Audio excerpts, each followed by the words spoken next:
Hi everybody, my name is Kunle Pelemo. You can call me KP. I'm asking you to join me every Friday 5:30 p.m. GMT on the MHAASP show right here on MZ Radio London. It's a show where we talk about mental health and suicide prevention. Set a reminder for that. And just before I go, I want to let you know I care about your mental health. And you know what? Stick around right here on this station. Don't go nowhere. Yeah, welcome to another edition of the MHAASP show with KP right here on MZ Radio London and AP Radio UK. That's the show where we discuss issues as regards mental health and suicide prevention. I remain your regular host, Kunle Pelemo. And you know how you call me when I am right here with you. KP in the building. Yeah, I'm in the building already, and I have a guest in the house that together we will be creating conversations around an important mental health related topic today. So just like I keep saying, if you have somebody who is not listening to the show yet, it's time to call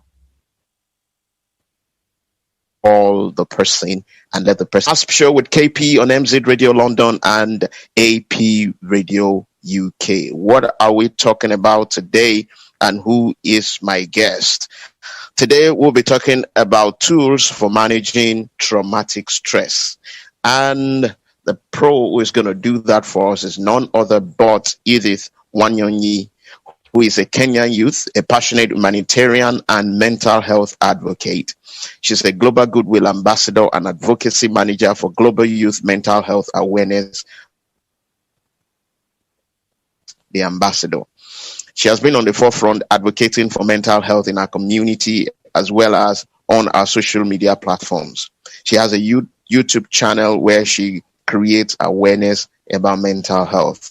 She's been featured on different platforms in Africa and globally, all for humanitarian work and advocating for mental health. Apart from her passion and enthusiasm, she has a solid educational background in community development and counseling psychology, which influences her work. She believes in human dignity, social justice, inclusion, and mental health for everyone. Everybody, let's make welcome to the MHAASP show no other person than Edith Wanyonyi. Edith, good to have you on the show. How are you? Oh, I'm fine. Thank you, Kunle. Thank you very much for having me on the show and for that detailed introduction. I'm very glad to be on this show today. Thank you. It's a great pleasure.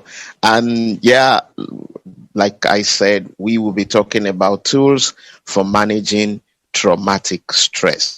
And the first question that comes to my mind to ask you is, what is trauma? Oh, thank you very much for that question. So I'd say that trauma is an emotional response to a terrifying event. So if an event is terrifying to a person, for example, an accident, sexual abuse, or natural disaster, we could say that a person has trauma. So when people experience trauma, they react or respond in different ways. So it can be physically, emotionally, or psychologically. So trauma can be, it's actually a psychological response when a person experiences a traumatic event.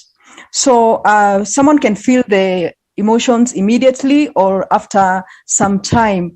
And so when these emotions are not treated, someone develops a psychological condition which is known as post-traumatic stress disorder.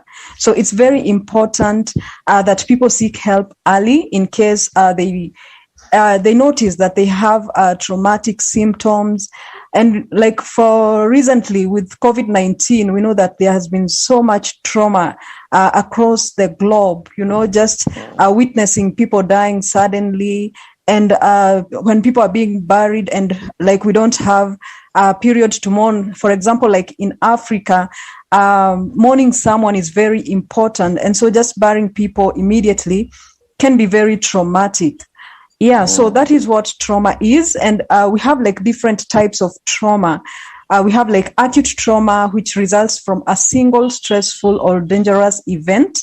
Then we have chronic trauma. Yeah, this one results from repeated and prolonged exposure to highly stressful events. For example, like childhood trauma or childhood abuse, bullying, or domestic violence. And then we have complex trauma, which is an exposure to multiple traumatic events. So you're having like one event after another. Let's say, for example, like a sexual abuse, then a terror attack, and just multiple events following each other. And then we have like secondary trauma, which is also known as vicarious trauma. And this is the type of trauma whereby a person develops symptoms by having a close contact with someone who has experienced a traumatic event.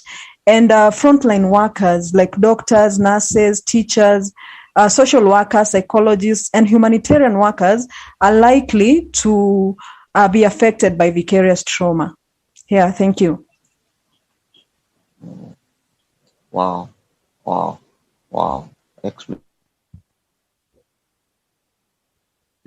Explicit of your explanation of what trauma is. You've answered part of the second question I want to ask, which will be the cause and effect of of trauma. But okay, maybe you might still mention it during the course of answering, because that's the question that people might want to ask next. Now, if someone is having trauma, now what is like the effect? And then you might also mention some other causes also, so the listening audience would be aware of that. Okay, when someone has experienced trauma, like I've said, trauma is a normal response to a terrifying event. But when it prolongs, when the symptoms prolong, then it could lead to post-traumatic stress disorder, which is a mental illness. So the symptoms of trauma are like intrusive memories. No, let me say that trauma in itself, its symptoms could be like shock, guilt, anger. So those are like the emotional symptoms of trauma. Then we have like the physical symptoms, where they are also known as psychosomatic symptoms, where a person will start feeling like headaches. They feel like they don't want to interact with other people, so they will isolate themselves from people. They will feel like they're not able to sleep well. And so those are just like the immediate effects of trauma. But when it prolongs and it becomes now a mental illness, which we are calling post-traumatic stress disorder, the symptoms will be like intrusive thoughts, such as repeated and involuntary memories. So a person will have like distressing dreams, flashback of the traumatic event. And also those flashbacks may be so vivid that a person is able to feel like they are reliving the traumatic experience. So if a person was, for example, raped, they are likely to start reliving that experience and acting as if it is happening at that time. So they'll start screaming, shouting, or running away, or even seeing that person. So they are reliving the experience. Then another symptom is like avoidance. So a person will avoid reminders of the traumatic event. So they will avoid even people, places, and activities or objects that trigger the distressing memories. So people may try to avoid remembering or thinking about the traumatic event. And then a person will also have like alterations in their cognition and mood. So the thinking of a person here is also affected. So people have like an inability to remember important aspects of the traumatic event, which we also call selective amnesia, because now they're not able to remember some aspects of the event that happened. And also they have like negative thoughts and feelings about themselves. They have distorted beliefs about themselves, and they could even be blaming themselves. So you'll find that a person will say that they are bad, or nobody can be trusted, all because of the traumatic event. And also they can blame other people. They can start blaming themselves. They will lose interest in activities they used to enjoy before. So you realize that someone who used to love maybe soccer, or they love just interacting with other people, they lose interest, and also they will isolate themselves. Yeah. So they will also find it very difficult to experience positive emotions, and they will have a void of happiness and satisfaction.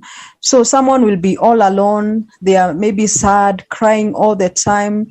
They are angry and tearful and irritable. So all these emotions are symptoms of post-traumatic stress disorder. And then they will also have alterations in their reactivity. So a person will be reactive.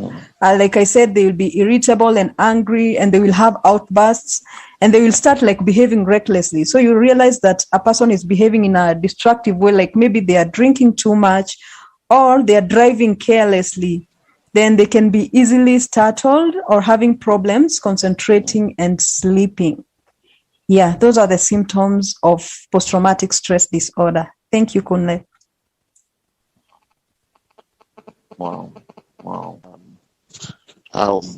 You have said it all. And in case anybody is listening right now, the essence of this show is to create awareness as regards your mental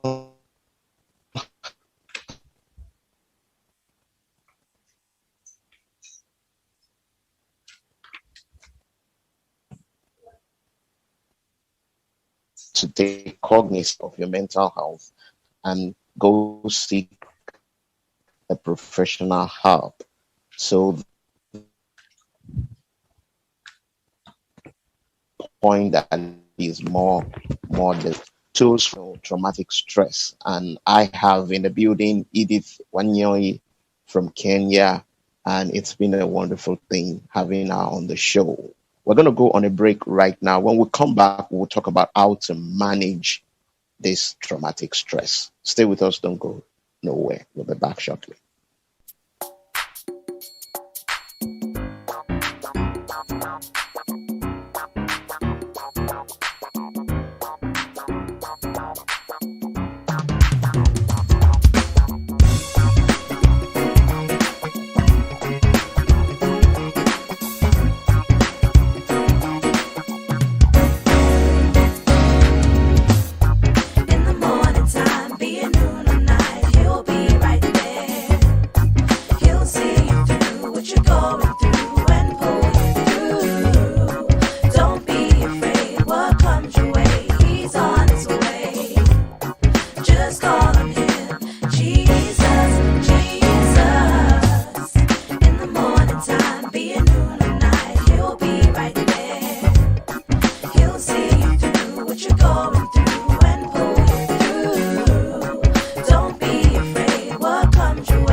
The mighty man in battle, the Lion of Judah.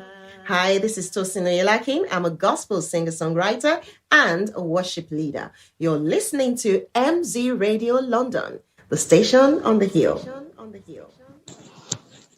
MZ Radio London, the station on the hill, AP Radio UK, station with distinction. And we are live. This is the MHAASP show with KP, a show where we talk about mental health and suicide prevention. Today, we've been talking about tools for managing traumatic stress. And I have in the building all the way from Kenya, Edith. Before we went on that break, we said we are going to talk about now how to manage traumatic stress. What are the tools for managing traumatic stress? Edith. Okay, thank you very much, Kunle. So what I'd say is for a person to be diagnosed with trauma or PTSD, the symptoms must last like for more than a month and must cause significant distress or problems in the individual's daily functioning. So many people will develop these symptoms within like 3 months of the trauma and persists for months or years. And also it is very important to note that trauma can co-occur with other mental illnesses, such as depression, substance abuse, and even anxiety. So how can we manage trauma? So the first way to manage trauma is through therapy. So it's important that people seek treatment early. Immediately a person starts feeling the symptoms, it's important that they seek treatment early so that they can be healed. So the first treatment is therapy. So within trauma-informed therapy, someone can go to a trauma-informed therapist and they can be helped to walk the journey until they are back to their normal lives. Then we have medications. And these are offered by like psychiatrists. So we have medications such as antidepressants. Remember, I said that trauma can occur with other mental illnesses. So medications will help to reduce the symptoms of anxiety, depression, and other sleep disturbances. Then another method of managing trauma is through self-care. So it is very important that we take care of ourselves. So practicing self-care can help individuals to cope with emotional, psychological, and physical symptoms of trauma. So we have like different ways to take care of yourself. And one way can be through physical exercise. So physical exercise can help to navigate some of the traumatic events. And also we have mindfulness. And this is whereby we focus on the here and now, the present moment. When someone has gone through a traumatic event, they are likely to think about the past and what happened, and that's why they are reliving the experience. So just being able to focus on the present moment can help you from reliving the traumatic event. Then it is important to stay connected with other people, friends and relatives, because you realize when a person is suffering from PTSD, they are likely to isolate themselves from people. So just staying connected with people can help you. And withdrawal is very common with trauma, and being connected with people can help you relieve the symptoms of trauma. Then living a balanced lifestyle is very important, like just having sleep relaxation, just sleeping 7 to 8 hours a day, having a balanced diet, avoiding alcohol and drugs. Remember, these alcohol and drugs are depressants, so they can really depress you. Also, just enjoy activities. Find activities that you're able to enjoy so that you can relieve stress. Then also find support if it is necessary. Please seek support from other people. You can talk to your friends, trusted friends, or you can even join a group therapy, because you realize that when you're in a group of people who have gone through the same issue as you, it is very important. It is very easy to relate with them. And so it can reduce the symptoms of trauma. Yeah. Thank you very much. Wow. You can't be more correct. I mean, it's been wonderful having you to enlighten, people, most especially our listening audience, about tools for managing traumatic stress, starting from what stress is, the cause and the effect on the body, and then how to also manage it. I want you to lend a voice on this show before I ask about your projects and then how you can be contacted via your social media platform. I want you to lend a voice that will put an end to the silent culture people have as regards mental health in our world today. Because generally it's a global issue. I mean, it's not peculiar to a particular place. People don't want to talk about their mental health. And that's one of the things this show is all how to break. So I want you to just lend your voice in maybe 1 minute, and see how we can keep breaking the silent culture about mental health. Thank you very much. This is what I advocate for. So it's quite a pleasure to be here and to lend a voice on the same. So this is what I'll say. Mental illness has been stigmatized in our society, especially in the African society. So it's very important that we speak out. And I'm so glad that you're one of the person who is speaking out on this matter. So this is what I'll tell the members of the society, that there are so many causes of mental illness, and it's so sad that it has been ascribed to religious factors and just other things that stigmatize people and prevent people from seeking help. So it's very important that people know that mental illness is just an illness like any other, just the way we say physical illness. Mental illness is equally important, and it is very important that people make a habit of checking on their mental health. Do not feel like you're being stigmatized in case you're asked to seek help, because you realize that people don't want to seek help because they are afraid. What will my neighbor say about me? What will my friends think about me? And especially the youth. I find it very difficult to seek help. Like just recently in Kenya, we lost a very young doctor through suicide. And I was raising that matter on my Facebook platform, and I realized that we are having so much ignorance as pertaining to mental health and even suicide cases, because I could see like so many people were saying that it is her fault. Like people don't need to commit suicide, but they don't realize that it's a mental health problem. So if we can be able to just speak out on mental health and reach out to as many people as possible, and know that mental health and especially depression is a pandemic on its own, and it is killing most of our youths. So let us reach out to people in case someone is having a problem. It's important that they reach out, and you can reach out to psychologists, therapists, counselors, mental health practitioners.